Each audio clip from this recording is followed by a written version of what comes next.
കേരളത്തിൽ മഞ്ഞപ്പിത്തം മൂലമുള്ള മരണം ഒരുപാട് കൂടുന്നു.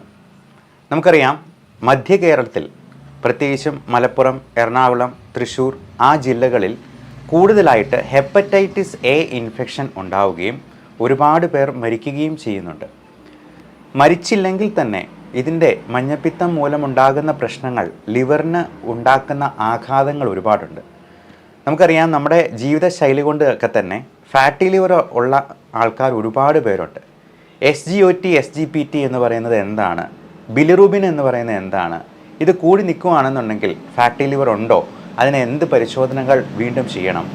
അത് കൂടി പോകാതിരിക്കാൻ എന്തൊക്കെ ശ്രദ്ധിക്കണം? ഇത്തരത്തിലുള്ള കാര്യങ്ങൾ നമുക്കിന്നൊന്ന് ഡിസ്കസ് ചെയ്യാം. നമസ്കാരം, ഞാൻ doctor Bipin Jose, Pulma Medical Centre, Pala, Kanjirappally and Sulthan Bathery. ഇന്നത്തെ വീഡിയോയിൽ SGOT, SGPT എന്ന് പറയുന്ന ലിവർ ടെസ്റ്റിനെ കുറിച്ച് എല്ലാ ഡീറ്റെയിൽസും നമുക്ക് പറയാം. ഈ SGOT, SGPT എന്ന് പറയുന്നത് ലിവർ എൻസൈംസ് ആണ്. ആദ്യമേ തന്നെ കുറച്ച് ബേസിക് കാര്യങ്ങൾ പറയുക. ലിവർ എന്ന് പറയുന്നത് നമ്മുടെ ശരീരത്തിലെ ഏറ്റവും വലിയ ഗ്രന്ഥിയാണ്. ഇത് രണ്ട് തരത്തിലുള്ള എൻസൈംസ് ഉണ്ടാക്കുന്നുണ്ട്. അതാണ് SGOT, SGPT. ലിവറിൽ നിന്ന് തന്നെയാണ് ബിലിറൂബിൻ പുറത്തേക്ക് വരുന്നത്. അപ്പോൾ ബിലിറൂബിൻ എന്ന് പറയുന്നത് ഒരു ദഹന രസമായിട്ട് നമ്മുടെ റെഡ് ബ്ലഡ് സെൽസിൻ്റെ പ്രോഡക്റ്റാണ് ഈ ബിലിറൂബിൻ എന്ന് പറയുന്നത്.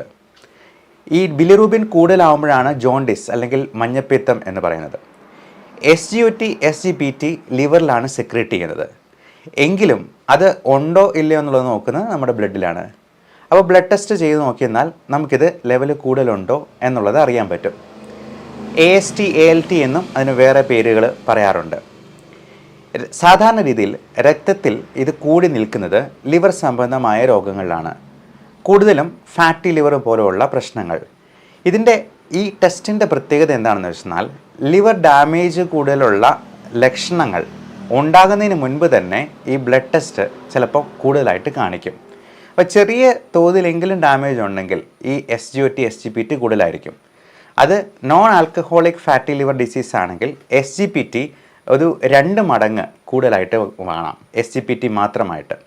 അപ്പോൾ ബിലിറൂബിൻ ഒത്തിരി കൂടുതലുണ്ടെങ്കിൽ നമുക്ക് ഉള്ളം കൈയിലൊക്കെ യെല്ലോ ഡിസ്കളറേഷനായിട്ട് കാണാം, ഈ മഞ്ഞ കളറ് കാണാം കണ്ണിൽ. പക്ഷേ SGOT, SGPT ഒക്കെ ചെറിയൊരു ലിവർ ഡാമേജിൽ പോലും അത് കൂടുതലായിട്ട് കാണാനായിട്ട് കഴിയും. ഹെപ്പറ്റൈറ്റിസ് എന്ന് പറയുന്ന വൈറൽ ഇൻഫെക്ഷൻ കൂടുതലും അത് ജലജന്യമായ രോഗമാണ്. ഫുഡിലൂടെ നമ്മൾ പുറത്തുനിന്ന് ഭക്ഷണം കഴിക്കുമ്പോൾ, ഹോട്ടൽ ഫുഡ് കഴിക്കുമ്പോൾ, ഹോട്ടലിലെ ഗ്രേവി ഒഴിക്കുന്നതിൽ അവർ പച്ചവെള്ളം ചേർക്കുവാണെങ്കിൽ, തിളപ്പിച്ചതല്ലാത്ത വെള്ളം ചേർക്കുവാണെങ്കിൽ, ഈ ഗ്ലാസ് കഴുകുന്നത്, പാത്രം കഴുകുന്ന വെള്ളം ഇൻഫെക്റ്റഡ് ആണെങ്കിൽ ഒക്കെ ഈ ഹെപ്പറ്റൈറ്റിസ് എ പകരാം. അതുപോലെ ഫ്രഷ് ജ്യൂസ് ഒക്കെ കുടിക്കുമ്പോഴേക്കും നമ്മൾ വളരെ ശ്രദ്ധിക്കണം. അത് കിണറ്റിലെ വെള്ളമാണെങ്കിൽ പോലും തിളപ്പിച്ചാറിച്ച് കുടിക്കുന്നതാണ് നല്ലത്. കഴിവതും അത് ഫിൽറ്റർ ചെയ്ത്, ഇപ്പോൾ കിണറ്റിലെ വെള്ളമാണെങ്കിൽ അതിൽ എന്തെങ്കിലും കാഷ്ടം വീഴുവോ, എലിമൂത്രം ഉണ്ടാവുകയോ ഒക്കെ ചെയ്തെന്നാലും നമുക്കറിയാൻ കഴിയില്ല.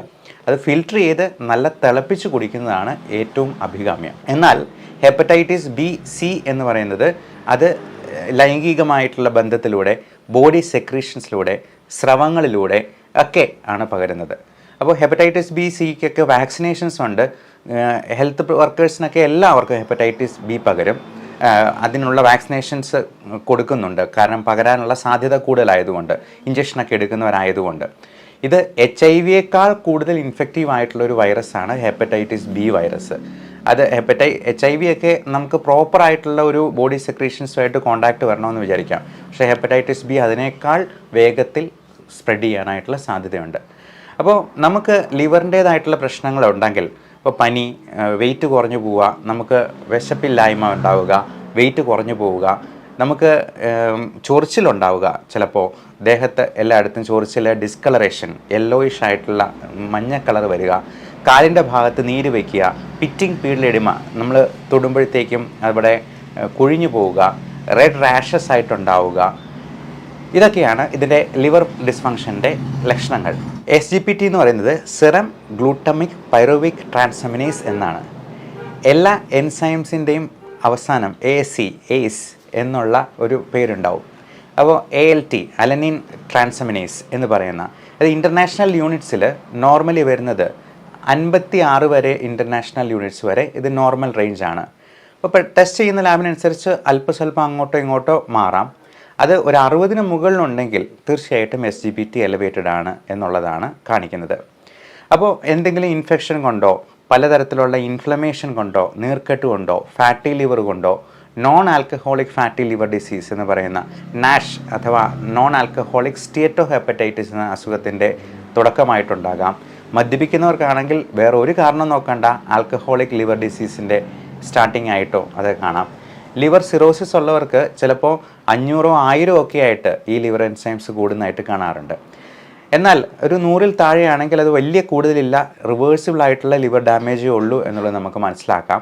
ഒബീസിറ്റി അതൊന്ന് കുറച്ചെന്നാൽ തന്നെ, നമുക്ക് വെയിറ്റ് ലോസ് ഉണ്ടായെന്നാൽ തന്നെ ഈ ഫാറ്റി ലിവർ കംപ്ലീറ്റ്ലി നമുക്ക് റിവേഴ്സ് ചെയ്ത് ഒരു കുഴപ്പവും ഇല്ലാത്ത സ്റ്റേജിലേക്ക് പോകാം. എന്നാൽ ഇത് grade 1, grade 2, grade 3 fatty liver കഴിഞ്ഞെന്നാൽ പിന്നെ അടുത്ത സ്റ്റേജിൽ ലിവർ സിറോസിസ് ആണ്. ഈ ലിവർ സിറോസിസിലേക്ക് എത്തിപ്പെട്ട് കഴിഞ്ഞാൽ ഇപ്പോൾ ഒരു ഹെൽത്തി ആയിട്ടുള്ളിരിക്കുന്ന ഒരു തേങ്ങ ഉണങ്ങി പോകുമ്പോഴത്തേക്ക് എങ്ങനെ വരുമോ അതുപോലെ തന്നെ ലിവർ ഉണങ്ങിപ്പോവുകയാണ്, ചുരുങ്ങിപ്പോവുകയാണ് ചെയ്യുന്നത്. അപ്പോൾ അങ്ങനെ വന്നു കഴിഞ്ഞാൽ ഫൈബ്രോസിസ് ഉണ്ടാവുകയും വളരെ കട്ടി ഉണ്ടാവുകയും ഈ സ്കാറിങ് ഉണ്ടാവുകയും അത് ഫൈബ്രോസ്കാനിലാണ് ഡിറ്റക്റ്റ് ചെയ്യുക. അപ്പോൾ അങ്ങനെ ഡിറ്റക്റ്റ് ചെയ്യുമ്പോഴത്തേക്കും നമുക്ക് ലിവർ സിറോസിസ് എന്ന സ്റ്റേജ് വന്നു കഴിഞ്ഞാൽ ഒരു തരത്തിലും അത് തിരിച്ച് കൊണ്ടുവരാൻ പറ്റില്ല. അങ്ങനെയുള്ളപ്പോൾ ലിവർ ട്രാൻസ്പ്ലാന്റേഷൻ പോലുള്ള മാർഗ്ഗങ്ങളിലേക്ക് പോകേണ്ടതായിട്ട് വരും. ഇനി ഇതിൻ്റെ അടുത്ത സ്റ്റേജാണ് HCC, ഹെപ്പാറ്റോ സെല്ലുലാർ കാർസിനോമ എന്ന് പറയുന്നത്. എനിക്ക് ഫാറ്റി ലിവർ ഗ്രേഡ് 1 to 2 ഉണ്ടായിരുന്നു. പക്ഷേ എൻ്റെ വെയിറ്റ് ഞാൻ 5 കിലോയോളം കുറച്ചു. 10% ബോഡി വെയ്റ്റ് റിഡക്ഷൻ കൊണ്ട് തന്നെ നമുക്ക് വേറൊരു തരത്തിലുള്ള മരുന്നുമില്ലാതെ നമുക്കിത് പൂർണ്ണമായിട്ട് റിവേഴ്സ് ചെയ്യാം. എൻ്റെ യൂട്യൂബ് ചാനലിൽ തന്നെ പല വീഡിയോസും നിങ്ങൾക്ക് കാണാൻ കഴിയും. ഫാറ്റി ലിവറുള്ള ആളുകൾ ഗ്രേഡ് 2, ഗ്രേഡ് 3 ഫാറ്റി ലിവറുള്ള ആളുകൾക്ക് പോലും പൂർണ്ണമായിട്ടും റിവേഴ്സ് ചെയ്തിട്ടുള്ളതായിട്ട്. അപ്പോൾ ഈ വെയിറ്റ് റിഡക്ഷന് നമ്മളെ ഹെൽപ്പ് ചെയ്യുന്ന ഒരുപാട് തരത്തിലുള്ള സപ്ലിമെൻറ്റ്സ് ഉണ്ട്, മരുന്നുകളുണ്ട്. ഇതിൽ മെയിനായിട്ട് 3 സപ്ലിമെൻറ്റ്സ് ആണ് എടുക്കേണ്ടത്. Vitamin E, omega-3 fatty acids, vitamin D3. അതുപോലെ വെയിറ്റ് കുറയ്ക്കാൻ സഹായിക്കുന്ന, ഇപ്പോൾ പലപ്പോഴും പ്രമേഹത്തിന് ഉപയോഗിക്കുന്നതായിട്ടുള്ള മരുന്നുകളായിട്ടുള്ള മെറ്റ്ഫോമിൻ, ഗ്ലിമിപ്രൈഡ്, പയോഗ്ലിറ്റിസോൺ തുടങ്ങിയ മരുന്നുകളും ചിലപ്പോൾ ഇതിന് കൊടുക്കാറുണ്ട്. ഇതിലേറ്റവും ഹെൽപ്പ് ചെയ്യുന്നത് മെറ്റ്ഫോമിനും പയോഗ്ലിറ്റിസോണുമാണ്. അത് നമുക്ക് ഷുഗർ പെട്ടെന്ന് കുറച്ച് കളയുകയല്ല ചെയ്യുന്നത്, നമുക്ക് ഈ ഫാറ്റി ലിവർ കുറയ്ക്കാനായിട്ട് അത് ഹെൽപ്പ് ചെയ്യും. പലതരത്തിലുള്ള ഓട്ടോ ഇമ്മ്യൂൺ അസുഖങ്ങളിൽ ചിലപ്പോൾ ഫാറ്റി ലിവറും SGPT കൂടുതലായിട്ട് വരും. അബ്ഡോമിനൽ ഇൻഫെക്ഷൻസ് ഉണ്ടെന്നുണ്ടെങ്കിൽ ഇങ്ങനെ വരും. മദ്യപിക്കുന്ന ആൾക്കാർക്ക് തീർച്ചയായിട്ടും മദ്യം പൂർണ്ണമായിട്ട് ഒഴിവാക്കണം. അത് ഒരു തുള്ളി പോലും കഴിക്കാൻ പാടില്ല. നമ്മൾ മദ്യം ഒരു പെഗ് കഴിക്കുമ്പോൾ 3-4 പാരസ്റ്റമോൾ ഗുളിക ഒരുമിച്ച് കഴിക്കുന്നത് പോലെയാണ് ലിവറിന് ഫീൽ ചെയ്യുക. അത്രയും ലോഡ് ലിവറിന് കൂട്ടുകയാണ് ചെയ്യുന്നത്. അപ്പം നമ്മൾ ആൻറ്റിബയോട്ടിക്സും പെയിൻ കില്ലേഴ്സും അനാവശ്യമായിട്ട് കഴിക്കാതിരിക്കുക. ഡോക്ടറുടെ പ്രിസ്ക്രിപ്ഷനോട് കൂടി അല്ലാതെ ഇങ്ങനെയുള്ള മരുന്നുകൾ കഴിക്കരുത്. എന്നാൽ മറ്റു തരത്തിലുള്ള മരുന്നുകളൊന്നും ലിവറിന് വലിയ പ്രശ്നങ്ങൾ ഉണ്ടാക്കുന്നതല്ല. ഡോക്ടർ നിർദ്ദേശിച്ചിരിക്കുന്ന ഡോസിൽ തന്നെ അത് കൃത്യമായിട്ട് കഴിക്കണം. എന്ത് മരുന്നിനാണെങ്കിലും കൃത്യമായിട്ടുള്ള ഡോസേജിൽ കഴിച്ചെന്നാൽ അതിന് കുഴപ്പമുണ്ടാവില്ല. ഇനി മരുന്നല്ലെങ്കിൽ പോലും ആ ഡോസേജിൽ കൂടുതൽ കഴിച്ചെന്നാൽ നമുക്ക് ദോഷം ചെയ്യും. പച്ച വെള്ളമാണെങ്കിൽ പോലും ഒരു ദിവസം 3 ലിറ്ററിൽ കൂടുതൽ കുടിക്കുന്നത് നമ്മൾ ഡോക്ടറോട് ചോദിച്ചിട്ട് വേണമെന്നാണ് പറയുക. നമ്മളൊരു 4-5 ലിറ്ററൊക്കെ, ഇപ്പം ലിവറിന് പ്രശ്നമുള്ളവരോ കിഡ്നിക്ക് പ്രശ്നമുള്ളവരോ ഹാർട്ടിന് പ്രശ്നമുള്ളവരോ ഒക്കെ 1 ലിറ്റർ വെള്ളം ഒരുമിച്ച് ഒറ്റയടിക്ക് ഒരു വാശിക്ക് കുടിച്ചിരുന്നാൽ അത് തന്നെ ശ്വാസമുട്ടലുണ്ടാക്കുകയും പൾമണറി എഡിമ എന്ന് പറയുന്ന പ്രശ്നം ഉണ്ടാക്കുകയും മരണം വരെ സംഭവിക്കുകയും ചെയ്യാം. അതുകൊണ്ട് എന്ത് വസ്തുക്കൾക്കും അതിൻ്റേതായ ഡോസേജ് ഉണ്ട്, ഡെയിലി ഡോസേജ് ഉണ്ട്. അതിനപ്പുറം കഴിക്കാതിരിക്കുക. അത് മരുന്നാണെങ്കിലും ആൻറ്റിബയോട്ടിക് ആണെങ്കിലും പെയിൻ കില്ലർ ആണെങ്കിലും ഒക്കെ. ഇതെല്ലാം നമുക്ക് ലിവറിനും കിഡ്നിക്കും ഒക്കെ ദോഷം ചെയ്യാൻ സാധ്യതയുള്ളതാണ്. ഇനി SGOT എന്ന് പറയുന്നത് സിറം ഗ്ലൂട്ടാമിക് ഓക്സലോ അസറ്റിക് ട്രാൻസാമിനേസ് എന്നാണ്. ഇത് വേറൊരു തരത്തിലുള്ള എൻസൈമാണ്. ഇതിന് മറ്റൊരു പേരോടും കൂടിയുണ്ട്, AST, aspartate amino transferase. SGOT SGPT തമ്മിലുള്ള വ്യത്യാസം എന്നാന്ന് വെച്ചെന്നാൽ ഇത് ലിവർ സ്പെസിഫിക് ആയിട്ട് പറയുന്നത് കുറച്ചുകൂടി SGPT ആണ്. അതായത് ലിവർ ഡാമേജസിൽ, ലിവർ സംബന്ധമായിട്ടുള്ള രോഗങ്ങളിൽ കൂടുതലായിട്ടും SGPT എലിവേഷനാണ് ഉണ്ടാവുന്നത്. SGPT ലിവർ സംബന്ധമായിട്ടുള്ള രോഗങ്ങളിലാണ് കൂടുതൽ കാണുമെങ്കിൽ SGOT ഹാർട്ടിൽ നിന്നും കിഡ്നിയിൽ നിന്നും പാൻക്രിയാസിൽ നിന്നും മസിലിൽ നിന്നും ഒക്കെ സെക്രറ്റ് ചെയ്യുന്നുണ്ട്. അപ്പോൾ അത്തരത്തിലുള്ള ഓർഗൻസിൻ്റെ ഡാമേജ് കാരണവും SGOT നമ്മുടെ ബ്ലഡിൽ കൂടാൻ സാധ്യതയുണ്ട്. അപ്പോൾ SGPT മാത്രമായിട്ടാണെങ്കിലും നോക്കിയെന്നാൽ നമുക്ക് ലിവർ ഡാമേജ് ഉണ്ടോ എന്ന് അറിയാൻ പറ്റും. ഇപ്പോൾ LFT ചെയ്തിട്ട് അതിൽ SGPT നോർമലും SGOT കൂടുതലും കാണുന്നുണ്ടെങ്കിൽ മറ്റ് തരത്തിലുള്ള കാരണങ്ങളാണ് നോക്കേണ്ടത്. അതായത് ഹാർട്ടിന്, കിഡ്നിക്ക് പ്രശ്നമുണ്ടോ, അവർക്ക് ഹാർട്ട് ഫെയിലർ ഉണ്ടോ എന്നുള്ളത്, പാൻക്രിയാറ്റൈറ്റിസ് ഉണ്ടോ എന്നുള്ളത്, ഇപ്പം പാങ്ക്രിയാസ് ഗ്രന്ഥിക്കൊക്കെ വീക്കം ഉണ്ടായി, അതിന് ഇൻഫെക്ഷൻ ഉണ്ടെന്നുണ്ടെങ്കിൽ SGOT മാത്രമായിട്ട് കൂടുതലിരിക്കാം. അതിൻ്റെ നോർമൽ വാല്യൂ എന്ന് പറയുന്നത് 8 മുതൽ 48 വരെയുള്ള ഇൻ്റർനാഷണൽ യൂണിറ്റ്സ് ആണ്. ലാബിൻ്റെ ആ നോർമൽ റേഞ്ച് ചിലപ്പോൾ അല്പസ്വല്പം അങ്ങോട്ടും ഇങ്ങോട്ടും ഒക്കെ മാറാം, റിയേജൻറ്റിൻ്റെ വ്യത്യാസത്തിലോ മെഷീനിലോ ടെക്നോളജിയിലോ ഉള്ള വ്യത്യാസം കൊണ്ട്. അപ്പോൾ ഹെപ്പറ്റൈറ്റിസിലും സിറോസിസിലും ഒക്കെ SGOTയും കൂടാം. ഇൻഫെക്ഷസ് മോണോന്യൂക്ലിയോസിസ് IMN എന്ന് പറയുന്ന ഇൻഫെക്ഷനിൽ അത് കൂടാം.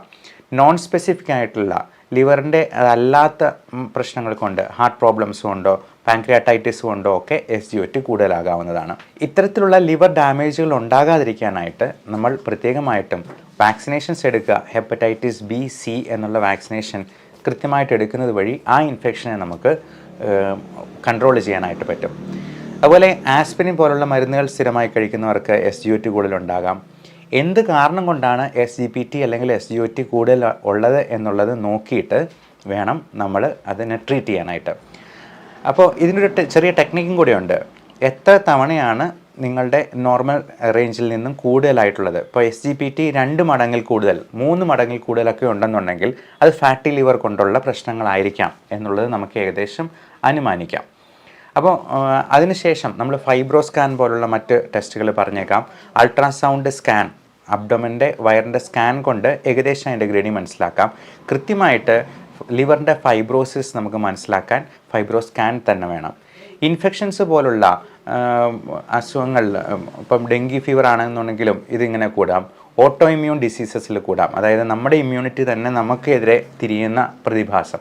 ഇങ്ങനെയുള്ള സംഭവങ്ങളിലുമൊക്കെ ഇത്തരത്തിലുള്ള എലവേഷൻ ഉണ്ടാകാം. അപ്പോൾ ഇതിൻ്റെ കാരണങ്ങൾ കൃത്യമായി കണ്ടെത്തി അത് ട്രീറ്റ് ചെയ്യുകയാണ് വേണ്ടത്. നമ്മുടെ ലിവർ ചെറിയ അപകടത്തിലാണെങ്കിൽ പോലും അതിനെ നമ്മൾ കറക്റ്റ് ലൈഫ് സ്റ്റൈലിലൂടെ തിരിച്ചു കൊണ്ടുവന്നില്ലെങ്കിൽ അത് ഇങ്ങനെയുള്ള എന്തെങ്കിലും ഇൻഫെക്ഷൻസ് വരുമ്പോൾ, ഹെപ്പറ്റൈറ്റിസ് A ഒക്കെ ആർക്ക് വേണമെങ്കിലും എപ്പോൾ വേണമെങ്കിലും വരാം. കാരണം പുറത്തുനിന്ന് ഒരു ഗ്ലാസ് വെള്ളം പോലും കുടിക്കാത്തവരായിട്ട് ആരും ഉണ്ടാകത്തില്ല. നമ്മൾ എപ്പോഴും തിളപ്പിച്ചിട്ട് തന്നെ കുടിക്കണമെന്നില്ല. ഇപ്പോൾ പാത്രം കഴുകുന്ന വെള്ളത്തിൽ നിന്ന് പോലും ഈ ഇൻഫെക്ഷൻ വരാമെന്നുള്ളത് കൊണ്ട് നമ്മൾ liver disease, fatty liver grade 1 ആണെങ്കിൽ പോലും അതിന് കൃത്യമായ സപ്ലിമെൻറ്റ്സ് എടുത്ത് ലൈഫ് സ്റ്റൈൽ ചേഞ്ചസ് കൊണ്ടുവന്ന് വെയിറ്റ് നമ്മൾ കറക്റ്റ് BMIയിൽ മെയിൻറ്റെയിൻ ചെയ്തുകൊണ്ട് തന്നെ ലിവറിനെ പ്രൊട്ടക്റ്റ് ചെയ്ത് നിർത്തിയില്ലെങ്കിൽ അത് നമുക്ക് പണി തരും എന്നുള്ളതിൽ സംശയമില്ല. അപ്പോൾ എല്ലാവർക്കും നല്ല ആരോഗ്യം ആശംസിക്കുന്നു. Love and regards, doctor Bibin Jose, pulmo medical Centre, Pala, Kanjirappally and Sulthan Bathery.